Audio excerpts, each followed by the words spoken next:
Like the intro would be like, ever wanted to pass your turn? Well, you're wrong. Fuck you. Except when you're not. Fuck you for even thinking of it. Rare. It's rare, but sometimes it's the best play. And Nigel recently did one of those things. And I'm wondering if Will's gonna make a video about it. But Nigel recently passed in a 1 in a bag to win by like 4. All right, hey YouTube. So yeah, Will did indeed make a video about Nigel Richards passing his turn in a recent tournament game. I'll link it in the description, but here's my preview or impression of that Will Anderson video before we get started. You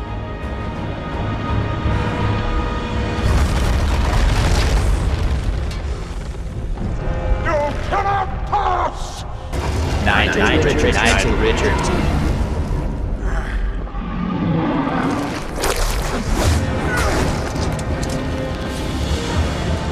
Oh yeah. Yeah, you're right. I just misread it.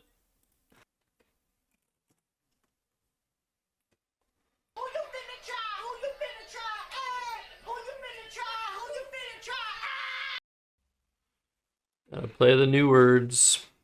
Flanny is good. Oh man, I didn't know that.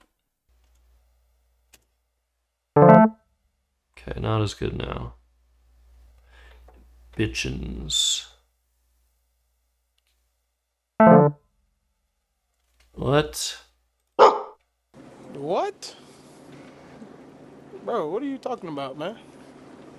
Nice try, bro.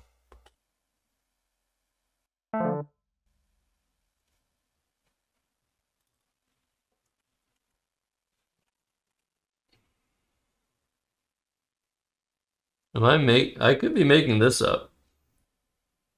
He could win if I chicken out of this too. Like if I play Rouve, he could still win. Why am I sure this is a word? I'm gonna blow the game. Blow the game! Let's fucking go. Alluring is good? It didn't seem good. Ah! Well, I went with my gut, which is good. It's good to go with your gut. Trust oneself. But yeah, he has to challenge that. If it's good, he loses. So I'm sure he probably thought it was. Now there's no benchmarkers or bench press. Is bench press a word? Hold on.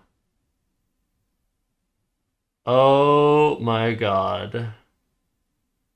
Is this a pass? This might be a pass position.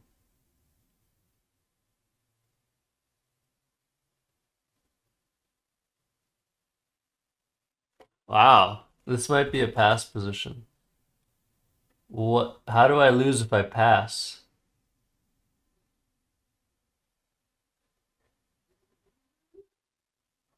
Because he could have salties in a variety of spots, but then he's Q stuck. And if I don't block salties, draw the Q, I lose. And how do I really block it? I guess I could play Guru? Then I'm Q stuck. Yeah, this is a pass.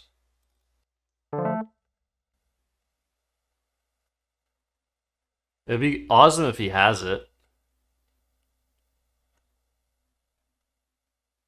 This is one of the rarest positions in Scrabble. I'm pretty confident.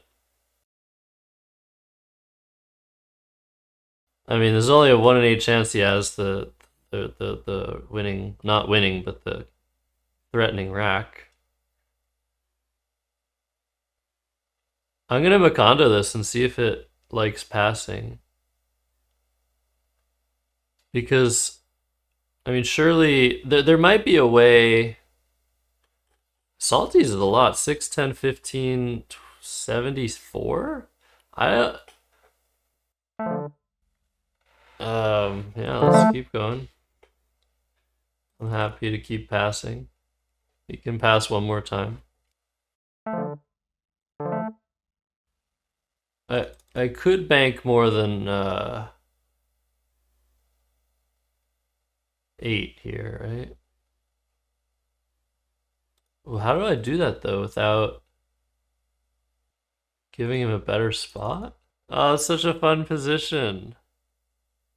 Yeah, it's because of the queue. If he has the one rack that's threatening, he's stuck with the queue. But yeah, he had the queue the whole time. So he was passing back to try and like make me think. I don't know. I'm not sure. He has. You can just pass until his 5 passes. It's not going to change anything. He's just trying something. That was cool. Um. So now, yeah, I don't know if it's best for spread to.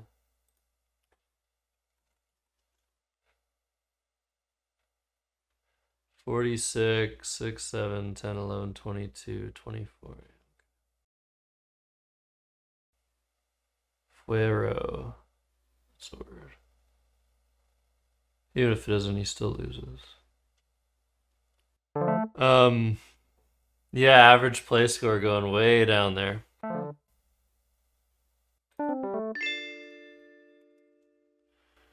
Okay. I really wanna analyze that. That was cool. I haven't been in like a pass situation in a long time. They're pretty rare. Okay, let's do some analysis. So let's start by analyzing what happens if Noah has the one rack I'm worried about in this pre-end game and plays Salties for 74 points. Well, now he's stuck with the queue, as I discussed, and what I need to do here is try and maximize my score over the rest of the end game, and I can do whatever I want as long as I don't give him a spot for QI. So I start by playing my I for Diazo, then I play Bombo. Next play is Crew, and this is really crucial to set up UG, FUG, and then FUGU in the endgame. And this will maximize my spread, and I'll end up winning by 79 points, despite the play of Salties giving Noah the lead. So if instead of Salties, Noah decides to play the word Asteles through the E of Velurid, this changes things because I now have to block the Q that he's set up on top of the I. And to do this, the engine finds a one tile play of FE to be the best option. So I play FE, and the rest of the sequence doesn't matter too much except the very end, but I play Diazo, FEU, Bombo, and here to maximize the value of my 3 remaining tiles, I play Ag for 3 and then Cur for 16. And in the end, I win this game by 75 points as well, so it doesn't make much of a difference to play Asteles.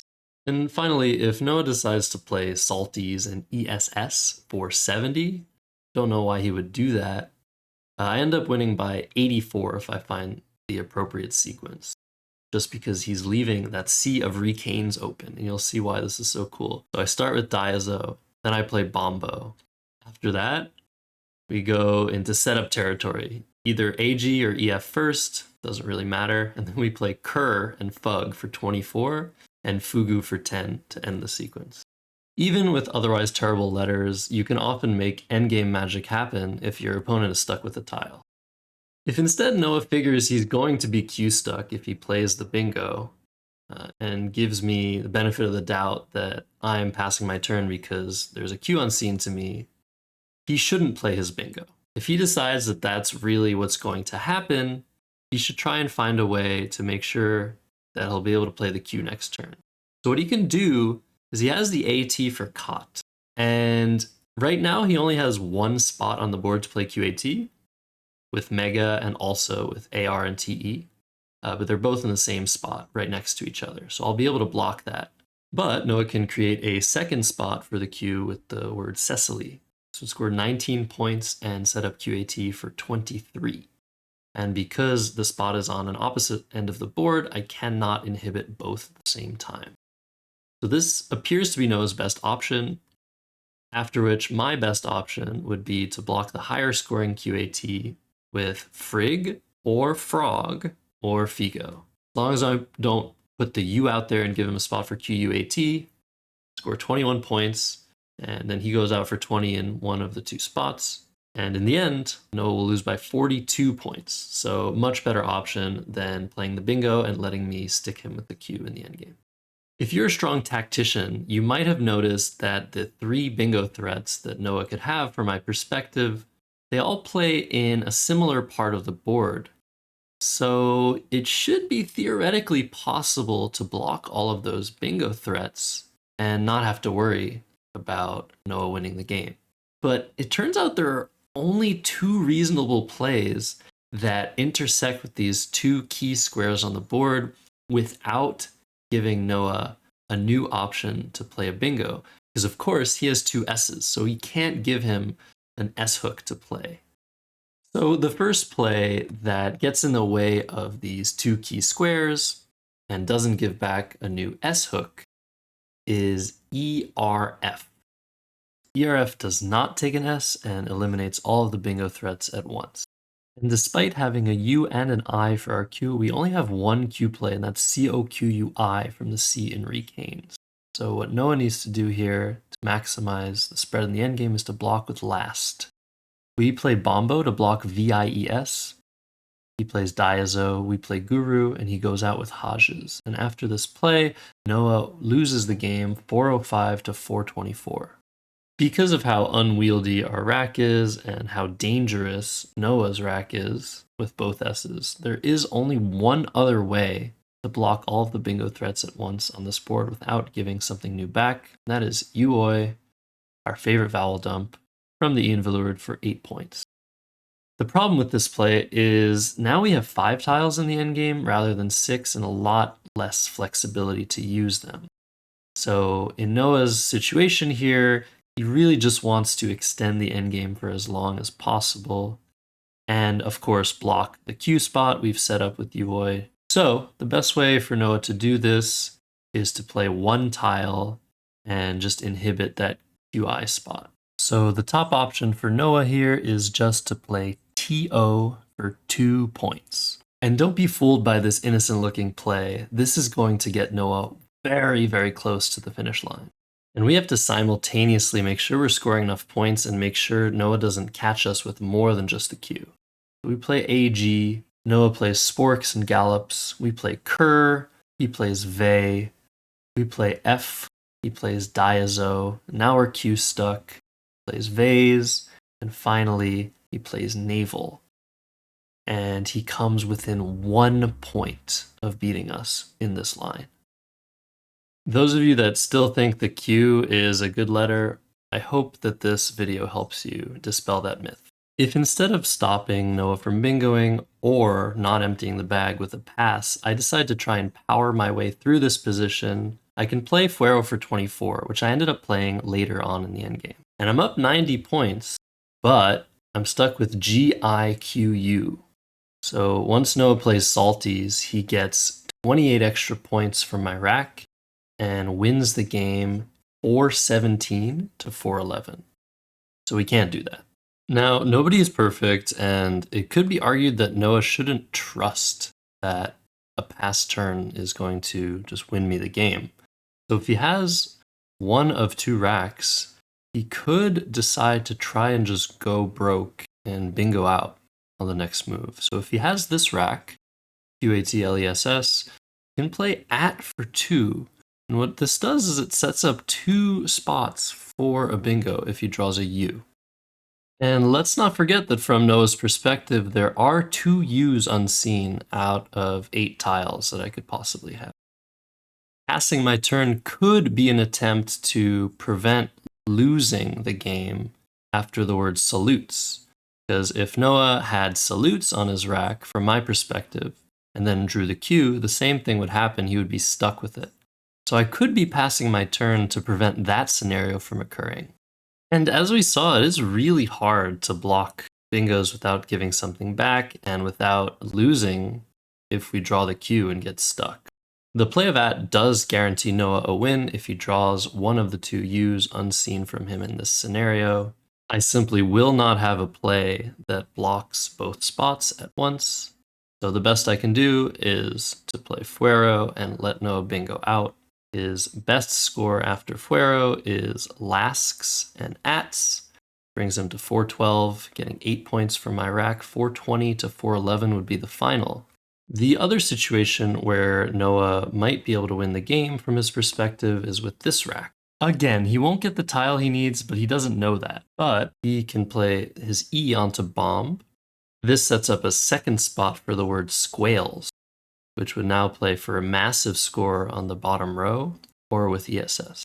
And unfortunately, the only way for me to block both these spots at once would be to hook a letter onto the word veloured, which is just not possible. No letter that goes there. Therefore, I cannot block both spots, and the best thing that I can do is play Figo to block the higher scoring spot, and Noah will go out with squales and win the game 426 to 405.